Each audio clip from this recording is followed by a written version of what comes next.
जंग के दरमियान बड़ी खबर आ रही है। आपको बता दें कि ईरान के सदर मसूद पज़ेश्कियान ने मशरिक़ वस्ता में जारी शदीद जंगी हालात के दरमियान एक नई तजवीज़ पेश की है।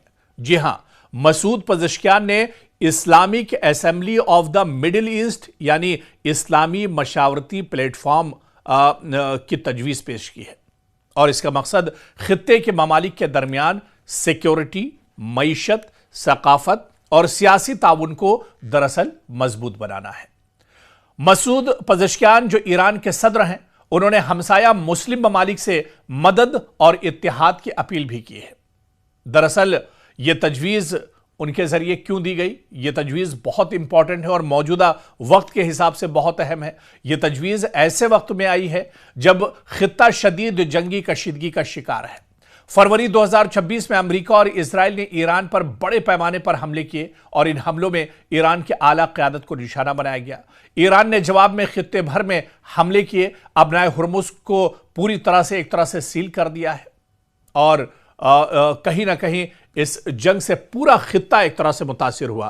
खास तौर से जो जंग इजराइल और अमेरिका ने शुरू की थी, इसमें आप देखिए सबसे ज्यादा तबाही ईरान की हुई और इसके अलावा मशरिक़ वस्ता में जितने मुस्लिम ममालिक हैं वो एक तरह से इस जंग से मुतासिर हुए हैं।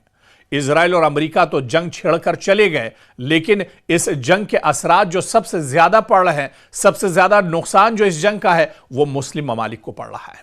और इसी वजह से आप देखिए कि ईरान के मौजूदा सदर मसूद पज़ेश्कियान ने एक बड़ी तजवीज़ रखी है। उन्होंने कहा है कि इस्लामी ममालिक को और ख़ास तौर से मशरिक़ वस्ता में जिस तरह के हालात हैं, ऐसे में Islamic assembly of the middle east की ज़रूरत है। यानी मिडिल ईस्ट के जितने इस्लामी ममालिक हैं उन्हें जोड़ा जाए, उनमें इत्तिहाद हो, ताकि किसी वक्त किसी पर कोई किसी तरह की परेशानी हो तो सारे जो मिडिल ईस्ट के ममालिक हैं, जो मुस्लिम ममालिक हैं, वो एक साथ खड़े हो सकें और उसकी मदद की जा सके।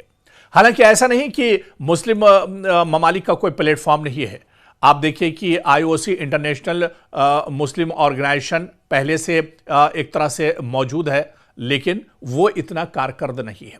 इसी तरह से आप यूरोपियन यूनियन की बात करें, यहां पर मुस्लिम देश तो नहीं है, लेकिन जो यूरोप के अलग अलग ममालिक और कंट्रीज हैं वो इसमें एक तरह से शामिल हैं। एक दूसरे के सुख दुख में शामिल होने के लिए इसका इस्तेमाल किया जाता है। नेटो ममालिक हैं एक तरह से, और ब्रिक्स ममालिक इसी तरह से हैं। तो ये अलग अलग समूह और अलग अलग ग्रुप इस तरह से बने हुए हैं।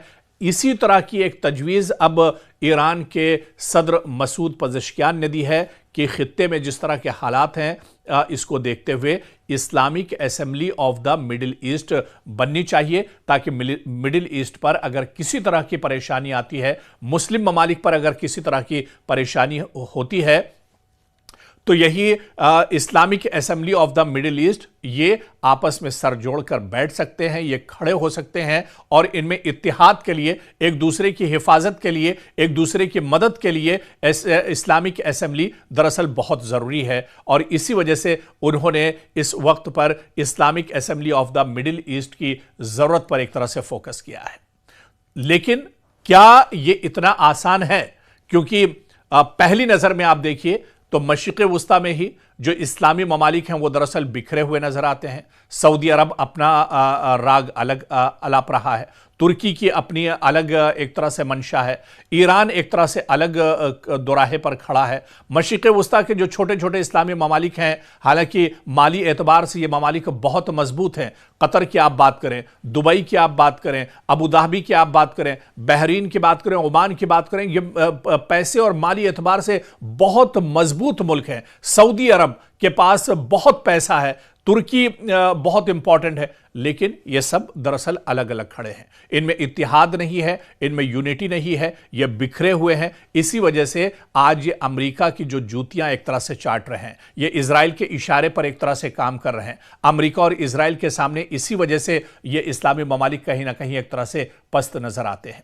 तो ऐसे में मसूद पज़ेश्कियान ने जो मशवरा दिया है कि मिडिल ईस्ट के इस्लामी ममालिक को बचाने के लिए, यहाँ की हिफाजत करने के लिए, एक दूसरे के दुख दर्द में शामिल होने के लिए Islamic assembly of the middle east बनाने की तजवीज़ उन्होंने रखी है। लेकिन ये काम इतना आसान नहीं है। क्या आने वाले दिनों में जो दूसरे इस्लामी ममालिक हैं, मिडिल ईस्ट के जो दूसरी बड़ी ताकतें मुसलमानों की हैं, चाहे टर्की की बात करें, कतर की बात करें, सऊदी अरब की बात करें, क्या वो मसूद पज़ेश्कियान के इस मशवरे पर लब्बैक कहेंगे? क्या वो एक तरह से इसके लिए पहल करेंगे? क्या Islamic assembly of the middle east में ये तमाम ममालिक एक साथ शामिल होंगे? ये देखना भी आने वाले दिनों में बहुत अहम होगा कि मसूद पज़ेश्कियान के इस मशवरे पर कौन कौन मुल्क आगे बढ़ते हैं और कौन कौन से मुल्क लब्बैक कहते हैं।